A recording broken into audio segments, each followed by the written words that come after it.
दोस्तों नमस्कार। दोस्तों मैं विमल शाही आप सभी लोगों का अपने चैनल में स्वागत करता हूं और उम्मीद करता हूं कि आप लोग सब लोग स्वस्थ होंगे एवं मस्त होंगे। सभी राष्ट्रवादियों और सनातनियों से ये निवेदन रहेगा कि आप लोग मेरे चैनल को सब्सक्राइब कर लीजिए और वीडियो को लाइक एवं शेयर भी कीजिए। दोस्तों हम लोग बात करने जा रहे हैं आरजेडी के बारे में और जो महागठबंधन है उनकी जो बनने वाली सरकार है उसके बारे में।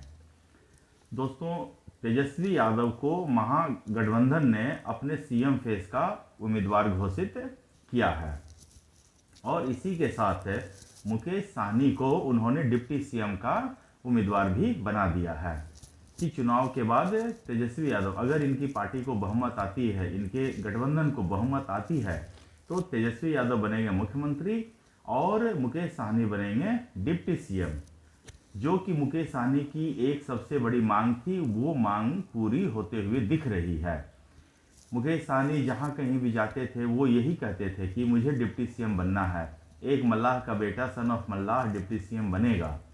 लेकिन इसके बारे में आधिकारिक तौर पर कोई घोषणा की नहीं जा रही थी, तो उन्होंने तेजस्वी यादव और कांग्रेस के ऊपर दबाव बनाया।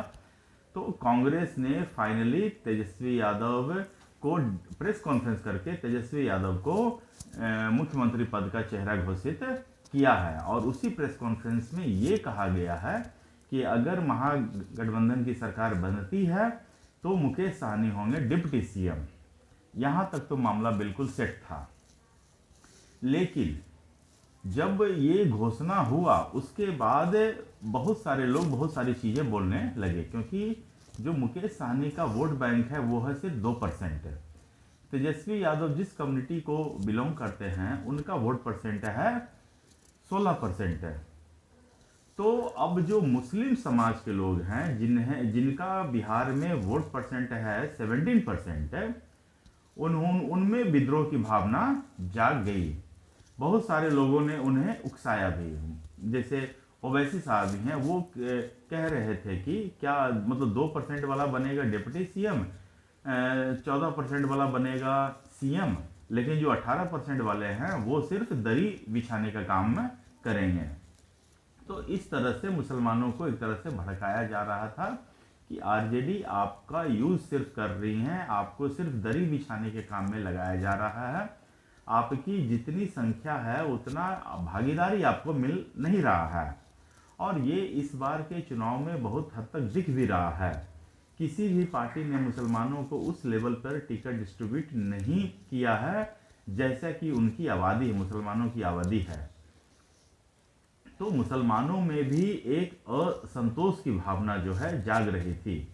तो इसी असंतोष की भावना को जो है दबाने के लिए कांग्रेस के जो चुनाव प्रभारी हैं कृष्णा अलवरू, उन्होंने ये ऐलान किया है कि हम लोग जो है 3 डिप्टी सीएम के कॉन्सेप्ट पर काम कर रहे हैं।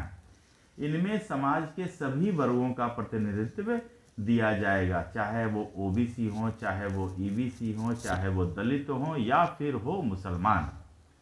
तो उनसे पूछा गया कि कैसे कैसे क्या आप करेंगे, तो उन्होंने बताया कि ओबीसी के चेहरे के रूप में हमारे पास तेजस्वी यादव हैं जो मुख्यमंत्री के कैंडिडेट हैं, ठीक है। ईबीसी मतलब एक्सट्रीमली बैकवर्ड क्लास, ईबीसी में मुकेश सहनी को उन्होंने ऑलरेडी डिप्टी सीएम का कैंडिडेट घोषित कर रखा है। अब बचा एक दलित और एक मुस्लिम। तो सरकार बनने के बाद 3 डिप्टी सीएम के ऊपर जो काम चल रहा है उसमें एक जो डिप्टी सीएम बनेंगे वो दलित बनेंगे और तीसरे जो डिप्टी सीएम बनेंगे वो बनेंगे मुस्लिम कम्युनिटी के। तो इस तरह से तेजस्वी यादव या फिर कांग्रेस हो या महागठबंधन हो, उन लोगों ने इन सब समुदायों को साधने की कोशिश की गई है। लेकिन आपको क्या लगता है दोस्तों, क्या सिर्फ डिप्टी सीएम का मतलब कि घोषणा कर देने से क्या तेजस्वी यादव सभी ओबीसी या सभी एक ईबीसी या सभी दलित या फिर सभी मुस्लिमों को साध पाएंगे? ये एक बहुत बड़ा सवाल है।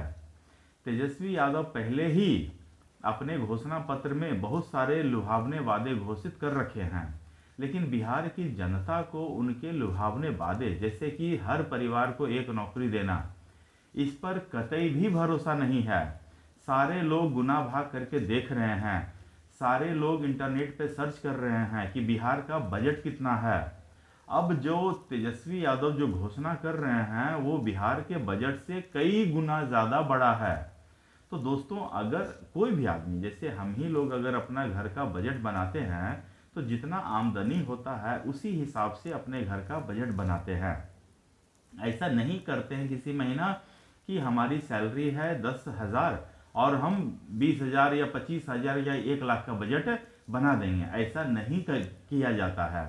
तो तेजस्वी यादव जैसे मूर्ख आदमी, नौमी फेल आदमी, उनको ये ज्ञान किसने दे दिया और वो किसके भरोसे वो इतने सारे जॉब्स का वादा कर रखे हैं। और उसके बाद भी बहुत सारे जॉब्स के साथ ही पेंशन बढ़ाएंगे, 200 यूनिट बिजली फ्री देंगे, जीविका दीदी को परमानेंट करेंगे, जितने भी टेम्प्रोरी या कॉन्ट्रेक्चुअल पद पर लोग काम कर रहे हैं सबको परमानेंट किया जाएगा। तो अगर आप ओवरऑल देखेंगे तो बिहार के बजट से 10 से 15 गुना का बजट जो है, खर्चा जो है, एक्सपेंडिचर जो है, तेजस्वी यादव ऑलरेडी कैलकुलेट करके रख चुके हैं। और अब बताइए कि एक इंटरव्यू मैंने देखा है, मुकेश साहनी से पूछ रहे हैं बिहार में कितने परिवार हैं। तो मुकेश साहनी को सिर्फ एक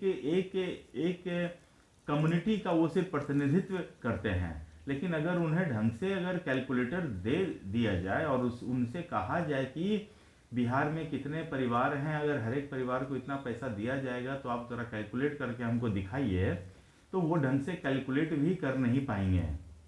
तो ऐसे ऐसे तो हमारे बिहार में मुख्यमंत्री बनेंगे या ऐसे ऐसे हमारे बिहार में डिप्टी सीएम बनेंगे। तो सोचिए, जो टॉप के जो पोस्ट हैं, सीएम या डिप्टी सीएम जब इस लेवल के हैं, तो सोचिए जो उद्योग मंत्री बनेंगे वो किस लेवल के बनेंगे, जो शिक्षा मंत्री बनेंगे वो किस लेवल के बनेंगे। तो ये सारा चीज़ जो है अब ओपन है।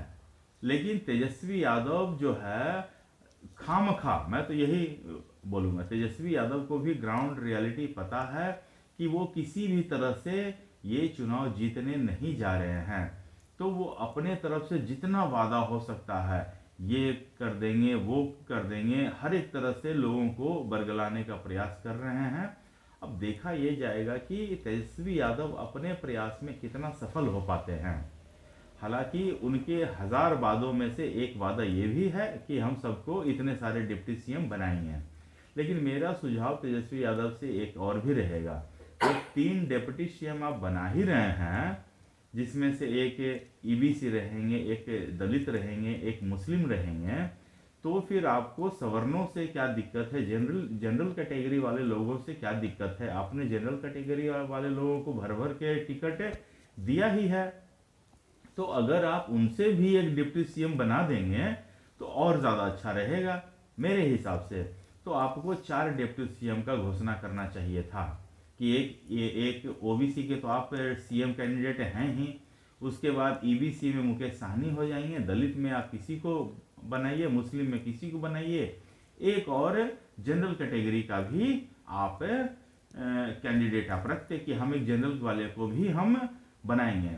ऐसे देखिए, आप जनरल कैंडिडेट वाले को डिप्टी सीएम बनाकर न बनाकर आप एक बहुत बड़े वर्ग जो है उनसे आप अपना मतलब कि वोट न देने के लिए आप कह रहे हैं। तो जो इस कैटेगरी के लोग हैं उनको भी आप अपने जो प्रोग्राम है उसमें सम्मिलित कीजिए। मेरा ये आपसे इतना ही एक सुझाव है। बाकी आपकी मर्जी, आपको जो लोग सही लोग हैं वो गाइड करेंगे, जैसा वैसा ही आप करेंगे। तो दोस्तों, मुझे आज के लिए इतना ही अपडेट देना था। आप लोग अपना ख्याल रखिए, स्वस्थ रहिए, मस्त रहिए। तब तक के लिए नमस्कार, बाय।